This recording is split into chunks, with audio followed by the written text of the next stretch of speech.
तो बच्चों, आपके लिए हम बताएं, मेरा नाम शिवराम है और डिस्ट्रिक्ट पीलीभीत का रहने वाला हूँ और यहाँ मैं कृषि विभाग में जॉब करता हूँ।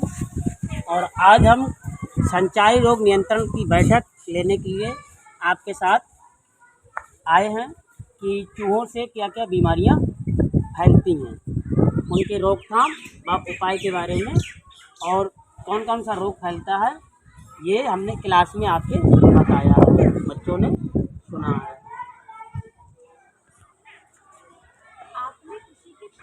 सर, आपने पहले समय की और वर्तमान समय की कृषि में क्या परिवर्तन देखा है?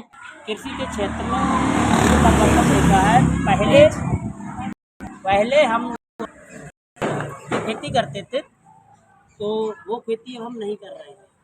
इसका रीज़न क्या है कि पहले हमारे पूर्वज खेती करते थे जैविक मतलब उसमें कोई केमिकल या रसायन नहीं छिड़कते थे, ना ही यूरिया, डीएपी, एनपीके या कोई रसायनों का प्रयोग नहीं किया जाता था, जिससे हमारे अनाज जो है क्या होते थे, शुद्ध होते थे। उन्हें हम लोग खाते थे तो उससे हमें कोई बीमारियां नहीं होती थी, ना ही हमारे पशुओं को होती थी, ना ही हम लोगों को। पहले की तुलना में और अब की तुलना में अब रसायन का छिड़काव ज़्यादा हो रहा है, इतना ज़्यादा हो रहा है, चाहे सब्जी ले लो या हमारी खानदानी जो भी फसलें हैं, गेहूँ है, चावल है, गन्ना है, इन चीज़ों में बहुत सारा फर्टिलाइज़र और दवाइयों का यूज होने के कारण जो भी हम लोग आज खा रहे हैं तो क्या है, जहर है।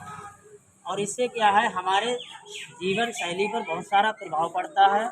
हम लोग जल्दी बीमार होते हैं और बीमारियां वो होती हैं जल्दी डॉक्टर भी नहीं समझ पाते क्या क्या बीमारियां हो रही हैं। इसका क्या प्रभाव पड़ा है? आपने क्या देखा है? ऐसी कौन सी चीजें हैं, ऐसे कौन से पौधे हैं, जीव है जो पहले पाए जाते थे और अब उनका कम पाए जाते हैं, उनका प्रयोग में नहीं है? क्या प्रभाव पड़ा जीवन में? अब उसका जीवन में ये प्रभाव, जैसे हम देखते थे पहले हमारे यहाँ बहुत हुआ करता था। बाग बगीचों में हमने देखा है अपना बचपन में कि बहुत सारी चिड़ियाँ रहती थी।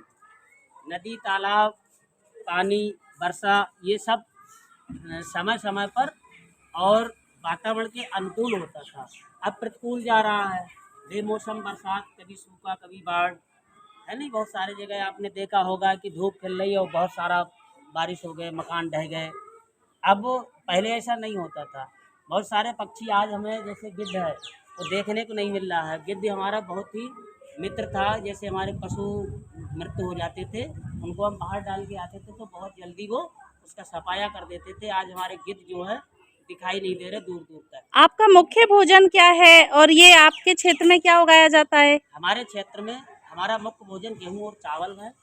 और हमारे क्षेत्र में बहुत सारी फसलें सब्जियों में और खाद्यान्न में, जैसे गेहूँ है, चावल है और चना है, मटर है, मसूर है, सरसों है, ये सब उगाए जाते हैं। और मुख्य खेती हमारे यहाँ जो पीलीभीत में होती है वो ज़्यादातर गन्ने और धान की होती है, गन्ना, धान, गेहूँ। क्या आपके क्षेत्र में वर्तमान में उगाई जाने वाली फसलें तब भी वही थी? यदि उनमें कोई परिवर्तन हुआ है तो बताइए। तब और पहली वाली फसलें और अब की फसलों में क्या अंतर आ गया? पहले बहुत सारी फसलें ऐसी होती थी जो हम अब नहीं कर रहे हैं। क्यों नहीं कर रहे हैं? पहले और अब में बहुत सारा परिवर्तन आ गया है। पहले जैसे हम जिस गन्ने को करते थे वो वैरायटी में अलग थी, खाने में अच्छी थी। और आज हम जो कर रहे हैं तो वो वैरायटी अलग हैं, क्योंकि आज हमको क्या चाहिए, प्रोडक्शन चाहिए, यानी ज़्यादा पैदावार चाहिए हमें, क्वालिटी नहीं। जंगली खाद्य पदार्थ का किसी का सेवन किया है आपने? हाँ, किया है। जैसे हमारा ये साल के किस समय उपलब्ध होते हैं, किस किस का किया है? बरसात के दिनों में। जैसे अभी बरसात के दिनों में हमारा जो है, एक तो गोशम होता है और महुआ भी होता है, और जो फालसे होते हैं ना, फालसे भी हम जंगलों से सेवन करते हैं। क्या कोई जंगली खाद्य पदार्थ जिसका आप उपभोग करते थे लेकिन वो अब उपलब्ध नहीं है, उसका नाम बताएंगे? और अब क्यों नहीं मिलता, कारण भी बताएंगे? तो पहले और अब में इसलिए नहीं मिलता है कि जो हमारे बहुत सारे अभी देखते थे कि बहुत सारे काट चुके हैं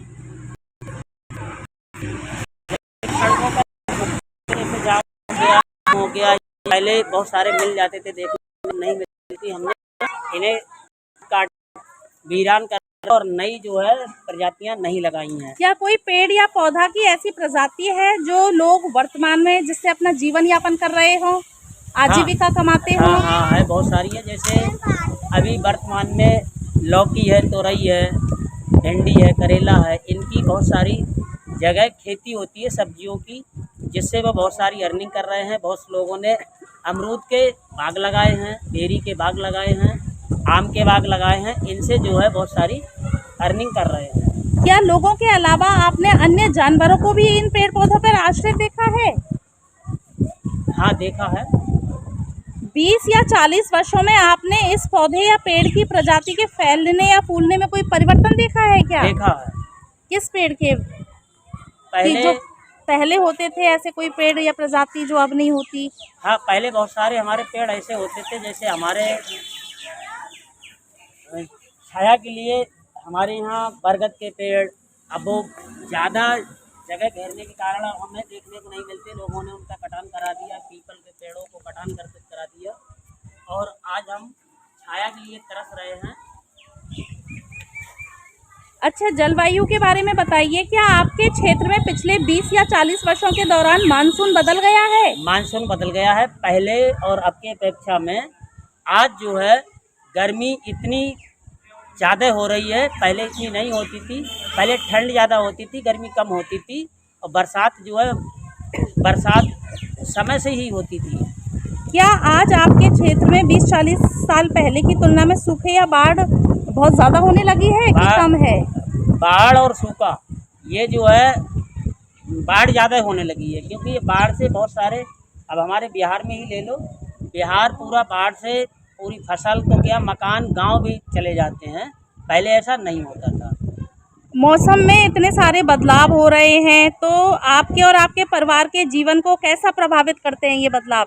ये बहुत सारे प्रभाव डालते हैं, हमारे बच्चों में बीमार होने का प्रभाव भी डालते हैं, और हमारी जो आयु है, आयु पे बहुत सारा प्रभाव पड़ा है। पहले के लोग जो है 100 वर्ष के पार जाते थे, आज 100 वर्ष को छूना तोड़ो 70 तक पहुंचना बहुत ही मुश्किल है। और जो बीमारियां पहले नहीं देखते थे, दूर दूर तक सुना करते थे, आज हम हर घर में, हर परिवार में वो देख रहे हैं। और जलवायु परिवर्तन से प्रकृति पे क्या असर आया है? जलवायु परिवर्तन उससे ये असर है, क्योंकि ये जो ट्रॉपिक चल रहे हैं ना, उससे प्रदूषण वायु में बहुत ज़्यादा हो गया है, ग्लोबल वार्मिंग बढ़ने लगा है। तो उससे हमारे जीवन में बहुत सारा प्रभाव आया है। अच्छा, धन्यवाद।